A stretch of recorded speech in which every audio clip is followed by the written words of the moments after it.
हंसी और मुस्कान लेकर, वही अपनी खुशनुमा पहचान लेकर। स्वागत है सर आपका, आपके स्टूडेंट्स को और इस पूरे इलाहाबाद को आपको बहुत इंतज़ार था। एंड आई थिंक ये इंटरव्यू आप लोग के लिए बहुत ही इंस्पायरिंग होने वाला है। नमस्कार सर, मैं हूँ अनुभूति दीक्षित, प्रोफेसर प्रेम कुमार मलिक जी के साथ। इनके बारे में मैं जितना बोलूँ उतना ही कम है। नाम तो आपने सुना ही होगा। साथ में आपको ये बता दूँ, सर को अभी 2019 में संगीत नाटक अकादमी का अवार्ड मिला है और इन्होंने एक बहुत ही लंबा अरसा म्यूज़िक को दिया है। और बाकी मैं सर के बारे में खुद सर के मुंह से जानना चाहूँगी। सर, सबसे पहले तो आपको बहुत बहुत प्रणाम, और आपने म्यूज़िक फील्ड में जो कंट्रीब्यूशन दिया है सर, उसके लिए आपको शत शत नमन। सर, मैं ये जानना चाहती हूँ, संगीत जो है उससे आपकी जर्नी आपकी कैसे स्टार्ट हुई, और एक बच्चा जो था प्रेम कुमार मलिक, वो एक प्रोफेसर बन गया और लोगों को पढ़ाता है, तो उस पूरी जर्नी के बारे में आप बताइए ज़रा। ऐसा है कि ये तो मुझे भी नहीं पता कि कैसे मैं इस संगीत में बिल्कुल बचपन से इसमें इतना ज़्यादा रुझान था कि मेरी मदर कहती है कि जब मैं बिस्तर के अंदर रहता था तो अंदर से कुछ तान आलाप लेते ही अपने समय में उठते थे, और जब उठते थे तो देखते थे पिताजी रियाज कर रहे हैं, तो उधर जाने की एक मेरी ख्वाहिश बनी रहती थी कि मैं कब उनके नज़दीक कहाँ से ये आवाज़ आ रही है। तो जो आवाज़ आती थी तो मुझे लगता था कि कैसे मेरे दिल को झकझोर के मतलब वहाँ ले जाने की एक प्रेरणा दे रही है। तो ऐसे माँ बताती रही, और जब मैं धीरे धीरे मैं 6-7 साल की उम्र में आया, जब मैं कुछ थोड़ा सा ज्ञान होने लगा, तो मुझे जब भी पिताजी कोई बंदिश रियाज करते थे तो वो पता नहीं क्यों सुन के ही वो याद हो जाता था। तो शाम को ऐसे पकड़ते थे, हमको बैठाते थे, तो मैं जब कहते थे कि वो इस रात में तुम आज सुबह हम रियाज कर रहे थे, सुने थे, तो क्या तुमको बंदिश याद हो गया? मैंने कहा बिल्कुल याद हो गया, हम सुना है आपको। तो मैं सुनाता था, बहुत खुश होते थे, बहुत प्यार करते थे। धीरे धीरे बड़े होने लगे, फिर धीरे धीरे संगीत में इतनी मतलब झुकाव आ गया कि पढ़ाई के साथ साथ संगीत अपने जीवन का एक बहुत अमूल्य हिस्सा, बहुत अमूल्य धरोहर समझ के अपनी परंपरा को एक उसकी पहचान को बरकरार करने के लिए।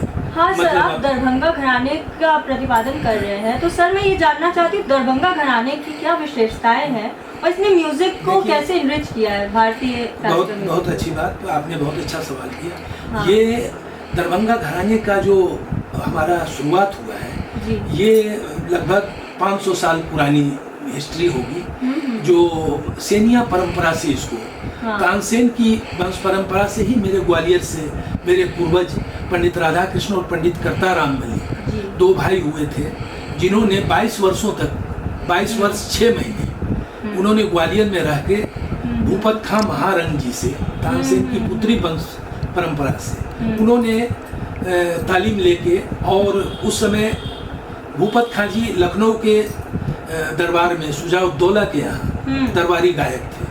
उनकी उम्र लगभग 90-95 साल की हो गई थी। तो उन्होंने आके चर्चा किया कि मैं 2 हिंदू शिष्य तैयार किया हूँ, जिसका नाम पंडित राधा कृष्ण और करताराम है, उनका गायन आप लोग सुनिए, आप लोग बहुत खुश होंगे।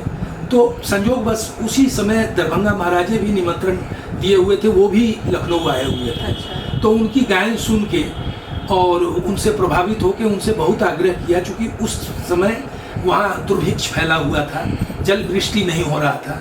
तो इनसे आग्रह किया गया कि आप मेघ मल्हार गा के कुछ पानी बरसा सकते हैं। तो इन्होंने कहा कि मैं कोशिश करूँगा, मेरी साधना तो पूरी हो गई है, लेकिन गुरुजी का अगर आज्ञा होगी तो मैं कोशिश करूँगा कि अपनी साधना को जरा सा एक पहचान बनाऊँ। तो फिर वहाँ उनको बुलाया गया, वहाँ वो गए, और फिर वहीं उनको जब वो गा के दरभंगा महाराजे के यहाँ जल वृष्टि करा दिया, तो ऐसा लोगों का कहना है, मेरे पूर्वजों का, मेरे 4 ग्रैंडफादर, मेरे लास्ट कोर्ट सिंगर वहाँ के मेरे ग्रैंडफादर पंडित रामचंद्र मल्लिक, पंडित पद्मश्री थे, तानसेन अवार्डी थे और कालिदास सम्मान, मतलब उनको कोई भी ऐसा अवार्ड नहीं था जो नहीं मिला। और आकाशवाणी दूरदर्शन के वो उस जमाने के टॉप ग्रेड के कलाकार थे जब रेडियो शुरू नहीं हुआ था। 1930 और 33 के दशक में अपने दरभंगा महाराजे के साथ ब्रिटिश का,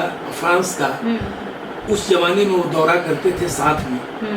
उनको फिर मेरे पूर्वजों को वही दरभंगा महाराजे ने बहुत आग्रह करके, बहुत हट करके वहाँ बसा लिया। तब से हम लोगों को मालिक की उपाधि मिली, बहुत बड़ा रियासत मिला और 2250 एकड़ जमीन का 3 मौजे का एक रकबा मिला, जहाँ पर वहाँ उनको बसा लिया गया। और तब से ये परंपरा धीरे धीरे उनकी परंपरा चलती रही। जिस जनरेशन को मैं 12 जनरेशन को रिप्रेजेंट करता हूँ, 12वीं जनरेशन। जी सर, तो जैसे जनरेशन में चेंजेस भी आते होंगे और आप कहीं ना कहीं उन चेंजेस को आपने देखा है? नहीं, चेंजेस बिल्कुल आई है, क्योंकि प्रकृति का नियम ही है कि समय समय पर वो चेंज होता ही जाता है। तो चेंज होना मीन्स ये है कि पहले जो गायकी थी, जो गायन शैली बिल्कुल जैसे लोग भी वैसे थे, उनकी टेस्ट भी वैसी थी कि वो जब सुनते थे तो प्योरिटी पर ज़्यादा उनको फोकस रहता था कि मैं प्योर चीज़ों को पहले सुनना चाहूँगा। आज हो गया कि जनमानस को रिझाने के लिए, पब्लिक को अट्रैक्ट करने के लिए संगीत लोग मतलब विशेष रूप से प्रेजेंट करते हैं। हर व्यक्ति जमाने के हिसाब से बदलता है। तो उस जमाने में जो शैली थी, वो शैली को बरकरार रखी, चूँकि बंदिशों के रखरखाव को कहीं से लोग चेंज नहीं कर सकता। जो बंदिश मेरे दादाजी गाए, वही मेरे पिताजी गाए, वही मुझे सिखाया गया और वही मैंने अपने बेटे को सिखाया, बेटी को सिखाया, तो वो भी उसी तरह गाएंगे।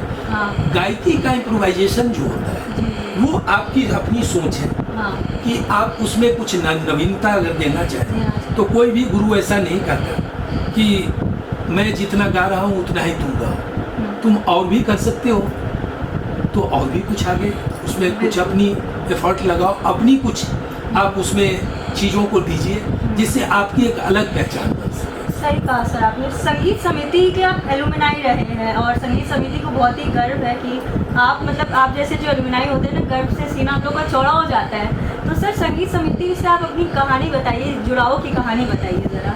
देखिए, संगीत समिति एक इतनी पुरानी संस्था है। पंडित विष्णु निगंबर जी के नाम से वो संस्था की स्थापना हुई।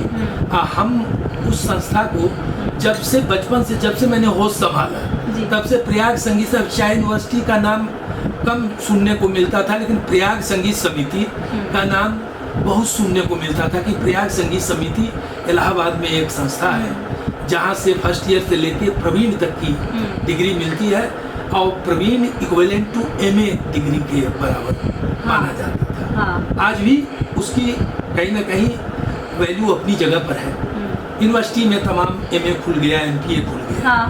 और मैं जब से ज्ञान हुआ, मतलब मैं तो ये बताऊंगा कि मुझे 60 के दशक के बाद 70 से तो मुझे पूरी तरह से याद है, 1970 से लेके और आज तक की मैं जितनी जर्नी होगी संगीत की, जितने बड़े बड़े आर्टिस्टों को सुना होगा, जहाँ जहाँ मैंने परफॉर्मेंस किया, वो मैं पूरी तरह से याददाश्त में मुझे है कि किस सन में कहाँ क्या। तो उस ज़माने में मैं सुना करता था। धीरे धीरे तो हम लोगों ने सबसे पहले प्रभाकर की परीक्षा डायरेक्ट दिया, क्योंकि रेडियो से जो बी हाई ग्रेड के आर्टिस्ट होते हैं उनको डायरेक्ट उसमें और हाई स्कूल इंटर किए हुए हैं तो उनको डायरेक्ट देने की एक प्रावधान थी कि आपके इंटर कॉलेज में बीए है, अब म्यूजिक है तो बहुत अच्छा है, अगर नहीं भी है तो आप डायरेक्ट प्रभाकर का परीक्षा दे सकते हैं। तो वो कैसे, तो आपका रेडियो की आर्टिस्ट है और बी हाई ग्रेड आर्टिस्ट है तो डायरेक्ट आप प्रभाकर दे सकते हैं। तो प्रभाकर हमने 1980 के दशक में मैंने प्रभाकर का परीक्षा दिया। हाँ, और उसके बाद उससे जुड़ा मेरा तो समस्तीपुर के सेंटर से मैंने दिया था। मेरे घर के दरभंगा, पहले तो उस समय 76 में जिला का विभाजन हुआ था तो मधुबनी और समस्तीपुर दोनों अलग अलग हुआ। दरभंगा ही डिस्ट्रिक्ट में ये दोनों डिस्ट्रिक्ट था, मुझे पूरा याद है।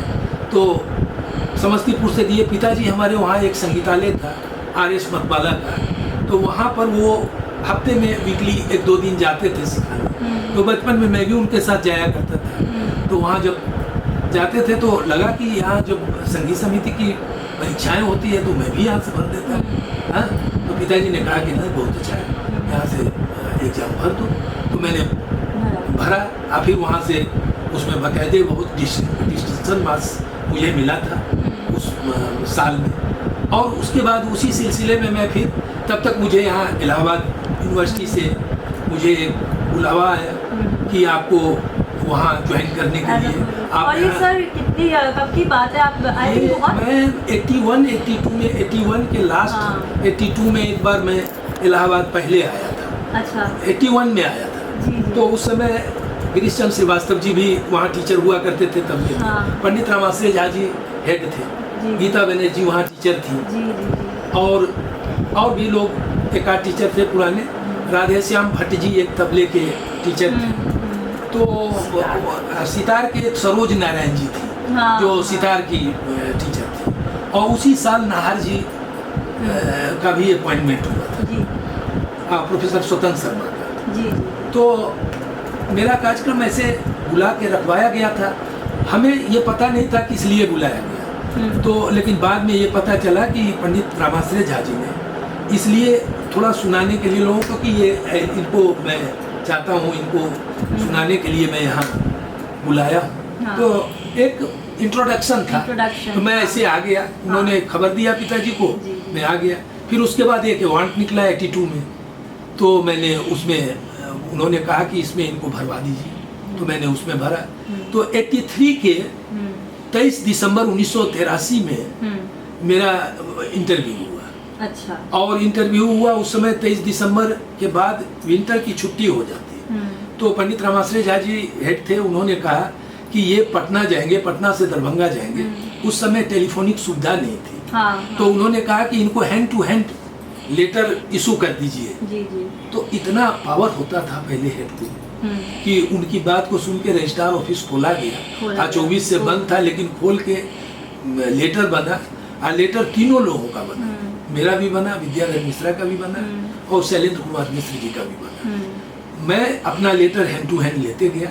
और उस लेटर में लिखा था कि 2 जनवरी 1984 को आपको कार्यभार ग्रहण करना है। तो मैं गया, तो ज्वाइनिंग लेटर लेके गया।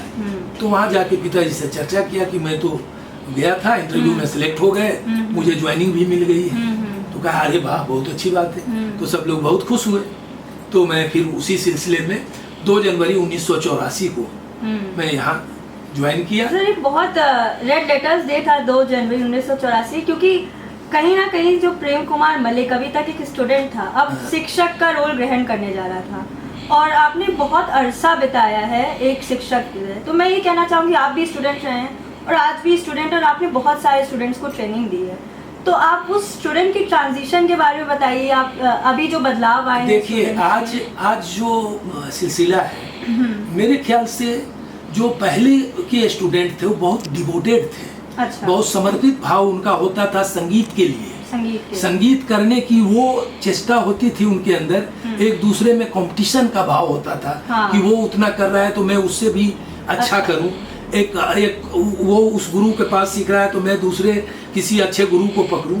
अब मैं गुरु शिष्य परंपरा पर भी सर आप कुछ बताना चाहेंगे? क्योंकि आपने देखा है गुरु शिष्य परंपरा पहले जो प्रणाली थी, जो शिक्षण संस्थाओं के पूर्व, वो गुरुकुल प्रणाली शिक्षा ही चलती थी। जी। जो घरानों में आज भी वो कायम है। अच्छा। घरानों की तालीम में आज वो नियमबद्धता नहीं है कि मुझे एक राग को 2 दिन में खत्म करना है या 3 दिन में खत्म करना है। मुझे एक राग को 6 महीने तक शिक्षा देके उसको परिपक्व करना है, साल भर भी सिखाना पड़े तो उस बंदिश को उस बंदिशों को गायकी युक्त सिखा के और स्टेज पे गाने लायक बनाना है। ये उद्देश्य होता था। ये गुरुकुल शिक्षण प्रणाली का ये थॉट, ये मेथड है। और संगीत शिक्षण प्रणाली में हमें एक पीरियड के हिसाब से, अपने कोर्स के हिसाब से, उतने समय की बद्धता के हिसाब से मुझे उतनी ही देर में वो क्लास लेनी है और 1 साल में उस 28 राग 25 राग की पूरी लिस्ट को तैयार करनी है। भले ही 2-3 टीचर मिल के करें।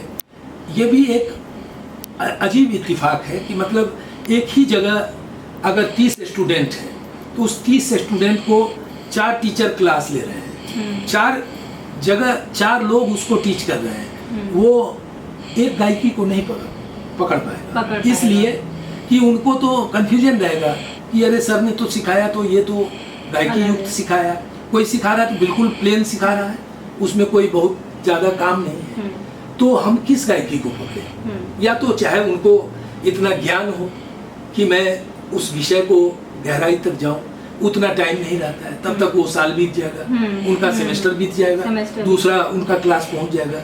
तो अब क्या है कि डिग्री का एक लेने का उद्देश्य मात्र रह गया स्टूडेंटों की, मैं डिग्री डिप्लोमा कंप्लीट करूं और डिग्री लेने के बाद मुझे कहीं एक जॉब मिलेगा, मैं किसी संस्था को पढ़ाऊंगा या पढ़ाऊंगी कोई।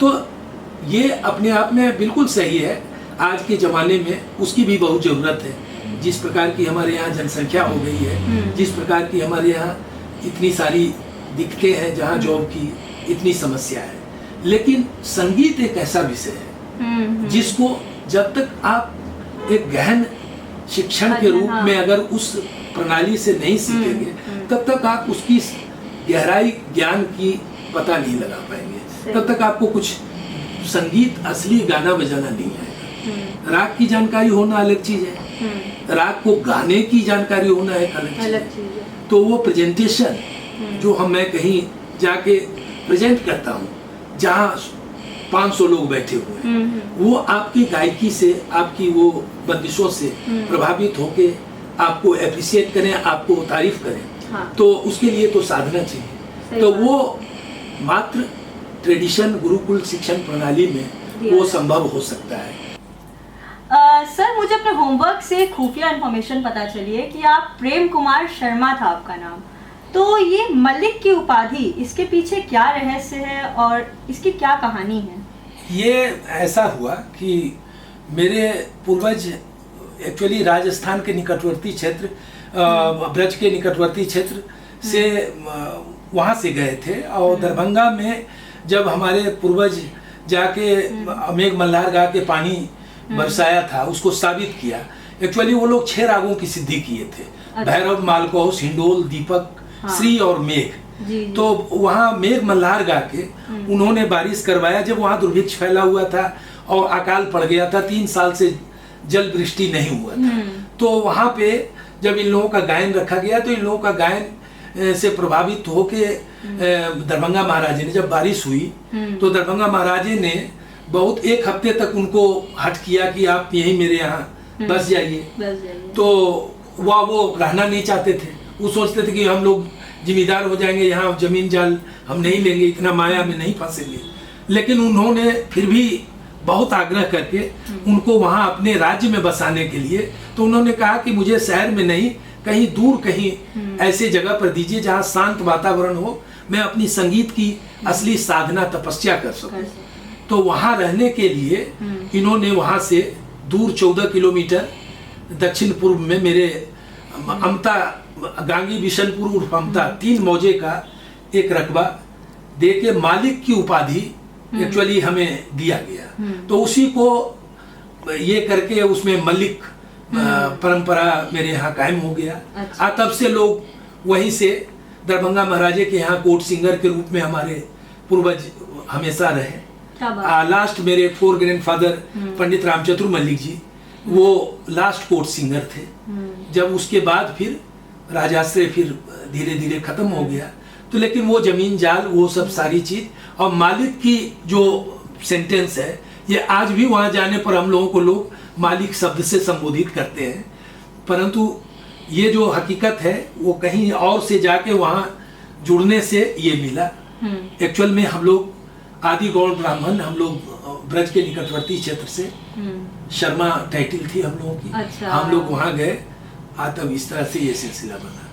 नहीं जान रही, तो मुझे लग रहा है आप एक बहुत सारे रोल सेट, जिसको हम लोग समाजशास्त्र में कहते हैं रोल सेट है, आप एक बहुत सारे रोल्स निभा रहे हैं। आप एक फादर भी हैं, आप एक म्यूजिशियन भी हैं, आप एक हस्बैंड भी हैं, और आप सब कुछ निभा रहे हैं। तो मैं ये जानना चाहूँगी आपकी फैमिली का क्या योगदान रहा, आपकी लाइफ पार्टनर का क्या योगदान रहा? देखिए, इस पूरे उसमें जब मैं इलाहाबाद आया तो मेरे साथ एक मेरे बड़े पुत्र थे, प्रशांत, हाँ। जो आज मलिक ब्रदर्स के नाम से जाने जाते हैं, जी। प्रशांत एवं निशांत मलिक। जी। ये भी दोनों टॉप ग्रेड के आर्टिस्ट जी। हैं और जूनियर संगीत नाटक बिस्मिल्लाह खां अवार्डी है।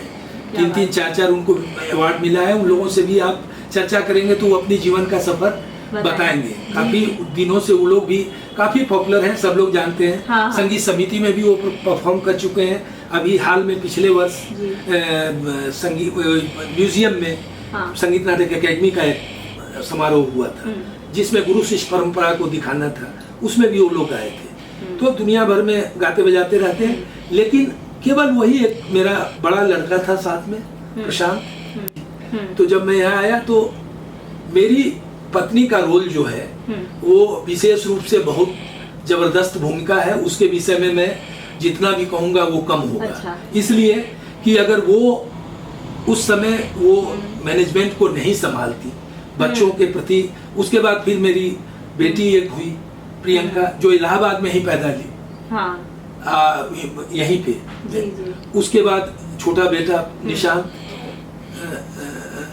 और अब ये सारी चीजें, सबको पढ़ाना लिखाना और उनको मैनेजमेंट देखना, सारी चीजें वो उन्हीं का दायित्व था। मैं तो हमेशा हर बाहर इधर उधर सुबह जाता था तो शाम ही तक लौटता था। तो मतलब सर आप ये कहना चाहते हैं कि आपकी सक्सेस के पीछे मैम का काफी बड़ा योगदान, बहुत बड़ा योगदान था। स्ट्रॉन्ग पिलर रहे। हाँ, उन्होंने बहुत स्ट्रांगली अपना रोल निभाया।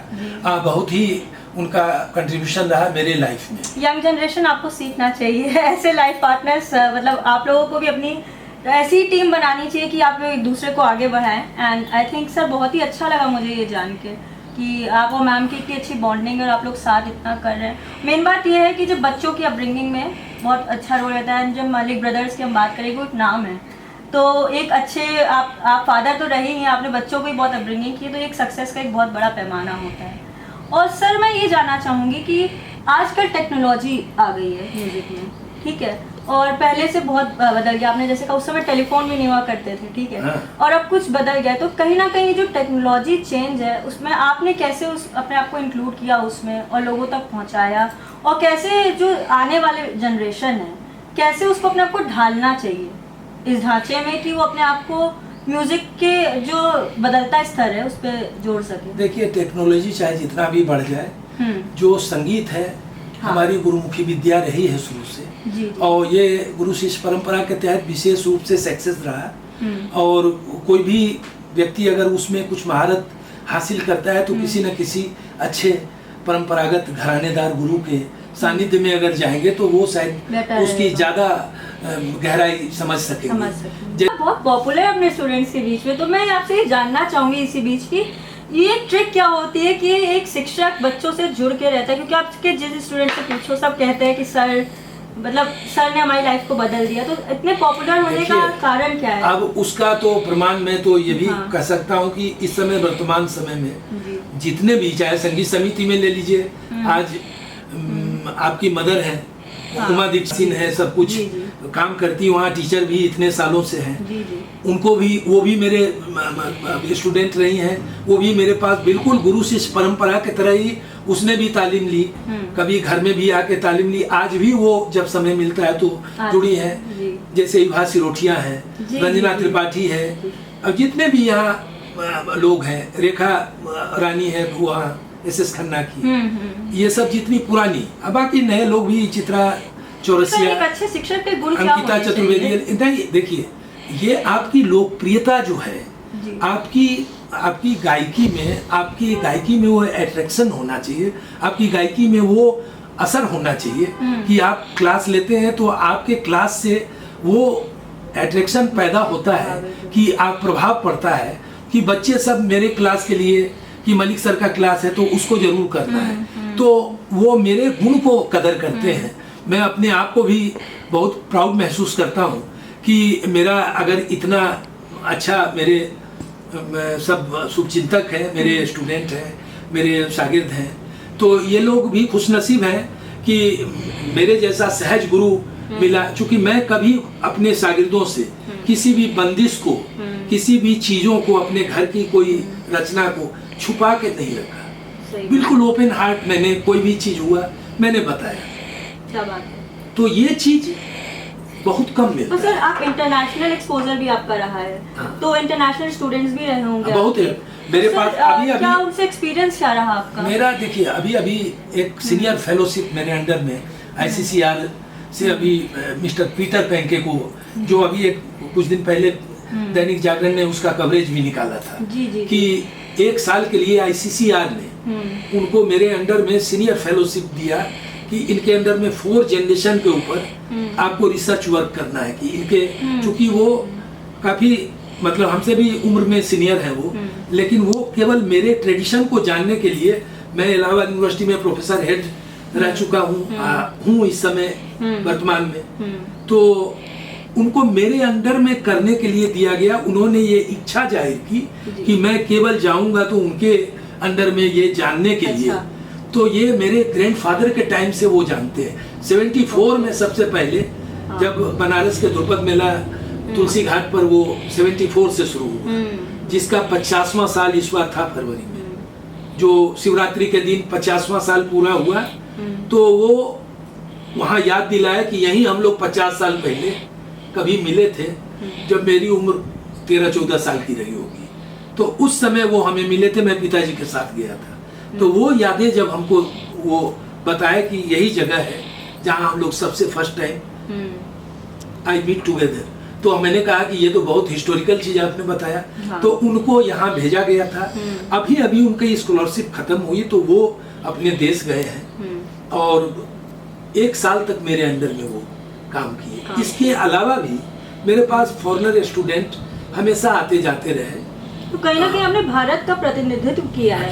ICCR ने भी मुझे भेजा है बहुत बार। हाँ। 2003 में भी मैं गया था। हाँ। और 2005 में भी ICCR के थ्रू गया और वहाँ इसी संगीत, अपनी भारतीय संगीत की प्राचीन परंपरा को वहाँ प्रचार प्रसार के लिए। तो कहीं ना कहीं सर आप इस चीज पे भी लाइट डाल सकते कि जो भारतीय शास्त्रीय संगीत है, अगर कोई इंसान इसको सीखता है, इसको अपनी लाइफ का पार्ट बनाता है, तो वो इंसान को कैसे बदलता है?